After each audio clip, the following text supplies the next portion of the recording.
તો સામાન્ય વિસ્તાર માટે કેટલું કીધેલું છે? સામાન્ય વિસ્તાર માટે કીધેલું છે કે સામાન્ય વિસ્તારમાં 30 વિદ્યાર્થીઓએ એક શિક્ષક હોવો જોઈએ અને પછાત વિસ્તારમાં 25 વિદ્યાર્થીઓ દીઠ એક શિક્ષક હોવો જોઈએ, હે ને? અને આ જ રેશિયો પાછો આપણો આરટી ની અંતર્ગત પૂછાઈ જાય તો પાછો અલગ થઈ જશે. આરટી પ્રમાણે પાછો બદલાઈ જશે. આરટી પ્રમાણે પૂછે તો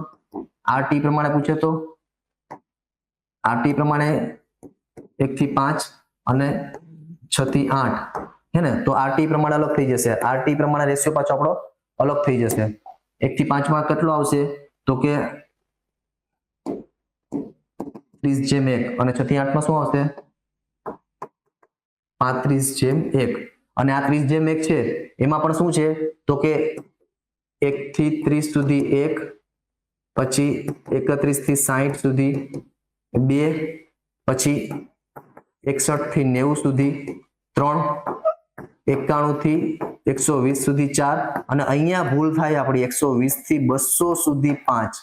અને પછી આ રેશિયો જે છે એ 1:40 નો થઈ જાય. આ વસ્તુ તમારે ધ્યાનમાં રાખવાની છે. આ તમને કદાચ કોઈ નહીં કીધું હોય, હે ને? આ વસ્તુ ખાસ ધ્યાનમાં રાખવાની છે. જ્યારે 6 થી 8 માં આપણો 35:1 શિક્ષક વિદ્યાર્થીનો રેશિયો છે.